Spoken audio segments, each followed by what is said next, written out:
Hello friends, നമുക്ക് എളുപ്പത്തിനൊരു രസം തയ്യാറാക്കാം. ആദ്യമായിട്ട് ചീനിച്ചട്ടി വെച്ച് അതിലേക്ക് വെളിച്ചെണ്ണ ഒഴിച്ച് കടുകിട്ട് പൊട്ടിക്കുക. അതിനുശേഷം നമ്മൾ കറിവേപ്പില ഇട്ട് കൊടുക്കണം. പിന്നെ നമ്മൾ ചതച്ച് വച്ചിരിക്കുന്ന ചെറിയ ഉള്ളിയും വെളുത്തുള്ളിയും കൂടി ചേർത്ത് നന്നായിട്ട് മൂപ്പിച്ചെടുക്കുക. ചെറുതായിട്ട് മൂത്ത് വരുമ്പോൾ നമ്മളിവിടെ അരിഞ്ഞു വെച്ചേക്കുന്ന ഒരു തക്കാളിയുടെ പകുതിയും കൂടി ചേർത്ത് കൊടുത്ത് തക്കാളി നന്നായിട്ട് വെന്ത് വരണം. തക്കാളിയുടെ ആ ജ്യൂസൊക്കെ അതിലേക്ക് ഇറങ്ങണം. അങ്ങനെ അത് ഇളക്കി കൊടുത്ത് പിന്നെ നമ്മൾ ഒരു നെല്ലിക്ക വലിപ്പത്തിൽ ഒരു പുളി എടുത്ത് വെള്ളത്തിലിട്ട് വെക്കണം കേട്ടോ. എന്നിട്ട് ആ വെള്ളത്തിൽ നന്നായിട്ട് പുളി പിഴിഞ്ഞ് ചേർക്കണം. പുളി വെള്ളമാക്കി എടുക്കണം. എന്നിട്ട് ആ കുരുവും ബാക്കിയുള്ളതൊക്കെ വേസ്റ്റൊക്കെ നമുക്ക് അതിലിടാൻ പാടില്ല, കളയണം.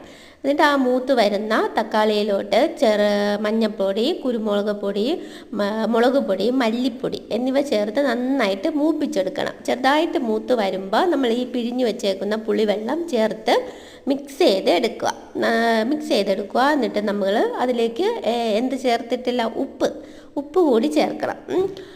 അപ്പോൾ നമ്മൾ നല്ല അടുപ്പിലാണ് വെക്കുന്നത് കേട്ടോ. ഉപ്പ് കൂടി ചേർത്ത് ഇളക്കി അപ്പോൾ ഒരു നല്ല മണമൊക്കെ വരും. മണത്തിന് നമ്മളെന്താ കായപ്പൊടി ചേർത്തിട്ടില്ല, കായപ്പൊടിയും കൂടി ചേർത്ത് പിന്നെ നമുക്ക് വേണമെങ്കിൽ 2 നുള്ള് ഉലുവാപ്പൊടിയും കൂടെ ചേർക്കുമ്പോൾ നല്ലൊരു ടേസ്റ്റാണ് കേട്ടോ. ഇപ്പം നല്ലൊരു മണമൊക്കെ വരുന്നുണ്ട്. നമുക്കിങ്ങനെ സിമ്പിളായിട്ട് നല്ലൊരു രസം നമുക്ക് തയ്യാറാക്കാം. നന്നായിട്ട് ഇത് തിളച്ച് വരുമ്പോൾ നല്ല മണമായിരിക്കും.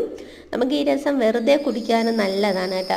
ചോറിന് വേറെ ഒരു കറിയും വേണ്ട, ഈ ഒരു രസം മതി. നിങ്ങൾ എന്തായാലും ഇതൊന്ന് തയ്യാറാക്കി നോക്കണേ.